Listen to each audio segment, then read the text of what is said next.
En la casa pueden repasar la materia conmigo, tal y cual la vieron aquí en clase, pues para que no se les haga muy difícil, ¿de acuerdo? Nada más que voy a apagar entonces esto para que el audio quede bien grabado. Si meto esto entonces suena muy duro, entonces tratemos de prestar bastante atención, ¿sí? Bien, les decía entonces que lo que nosotros vamos a ver acá tiene que ver con los conceptos fundamentales, que son las ramas de la física, la notación científica y las cifras significativas.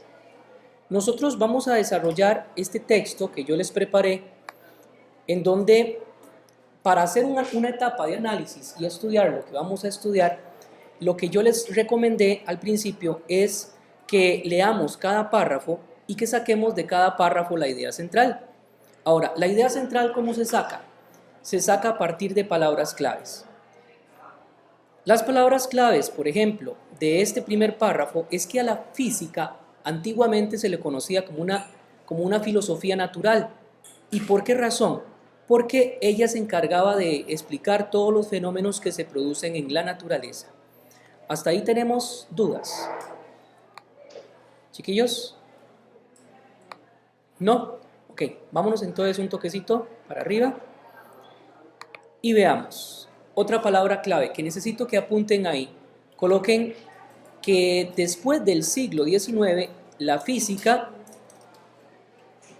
restringió su campo de estudio. Aquí está. Voy a borrar lo que estaba abajito para que no se enrede. Lo más importante es esto que está en verde ahí. Que después del siglo XIX la física restringió su campo de estudio. Vamos entonces acá a esta partecita. Aquí aparece un texto, bueno, habla sobre las ramas de la física. ¿Qué es lo que quiere decir eso? Que si la física a partir del siglo XIX empezó a limitar su campo de estudio, es que trató de dividirse en ciertas ramas. Entonces, este texto que está aquí y este texto que está aquí está hablando de eso mismo que estoy diciendo yo. Ahora nos vamos a esta partecita de acá, ¿sí? Vamos a ver algunas de las ramas de la física. Por ejemplo, tenemos la mecánica. ¿Y de qué se encarga la mecánica? Se encarga de estudiar todos los fenómenos que tienen que ver con el movimiento. Voy a leerlo para que vean que estas son las palabras claves más adecuadas. Dice, la mecánica es una rama de la física que estudia los fenómenos relacionados con el movimiento de los cuerpos. De manera que cuando estudiamos el movimiento de caída libre de un cuerpo, el movimiento de los planetas, el choque de los automóviles, etc., estamos tratando con fenómenos mecánicos. Entonces, ¿de qué se trata la mecánica? De estudiar todo lo relacionado con el movimiento. ¿Estamos de acuerdo? Coloquen ahí entonces mecánica y que estudia movimiento. Si tienen alguna duda y si me tienen que detener, me dicen, ¿verdad? Vamos con el calor. Chiquillos, ¿qué es esto otro que aparece aquí? Calor. Calor, sí. Es otra rama. El calor también se conoce como termología. Para efectos de examen es muy probable que yo nada más saque termología, porque si le pongo calor como que es muy evidente, ¿verdad? Entonces, termología. ¿Y qué se encarga de estudiar la termología? Salud. La termología se encarga de estudiar todo lo que está relacionado con la temperatura. Entonces, yo lo que quiero es que coloquen ahí en el cuaderno termología. Después, fenómenos térmicos. Termología y coloquen ahí fenómenos térmicos.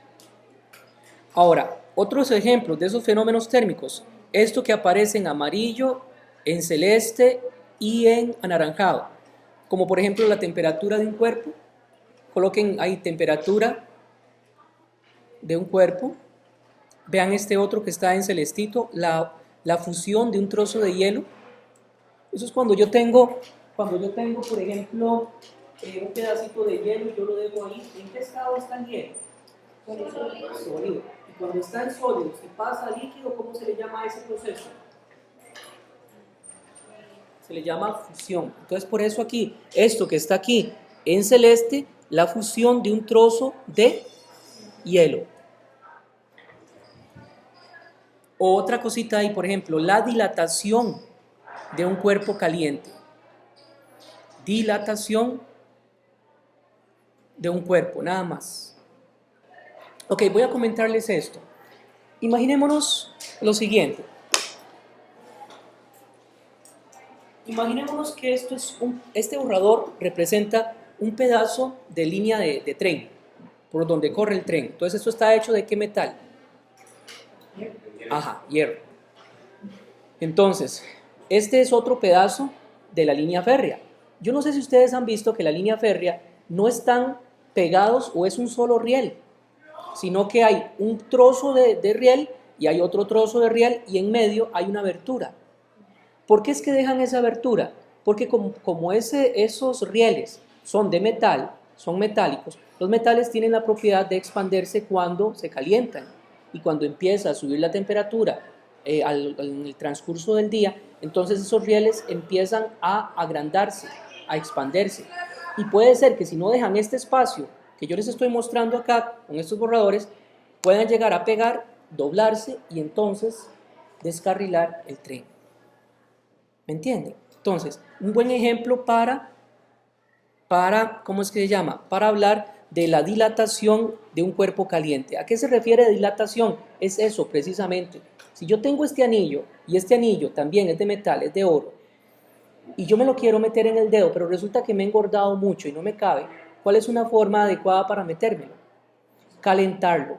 Lo caliento y entonces el anillo se expande y es posible que yo me lo pueda meter. Claro, me voy a quemar un montón, pero lo voy a poder meter si yo quiero por el proceso de dilatación de un cuerpo cuando un cuerpo se calienta. Vamos con el otro, el movimiento ondulatorio.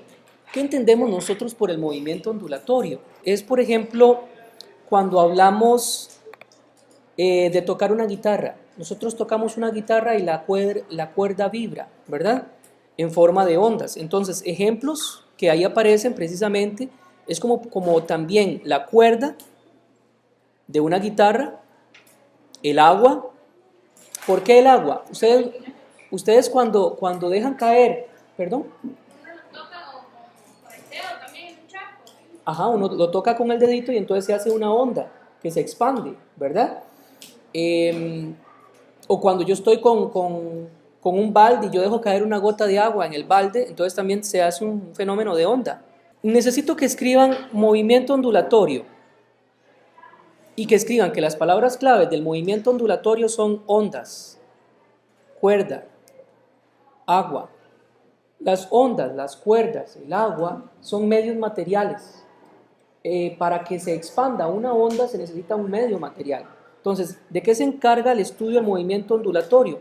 Precisamente de estudiar la propagación de las ondas. Pero ¿qué son las ondas? Eso que nosotros vemos cuando dejamos caer una gotita de agua en una tina, se empieza a expandir las ondas en el agua, ¿no es cierto? Pero el agua es un medio material. Entonces necesito que escriban ahí movimiento ondulatorio. El movimiento ondulatorio se refiere a las ondas. ¿Y a qué más se refiere? A ejemplos como cuerda, agua. Ustedes tienen buena comunicación entre ustedes. Apunten mi correo.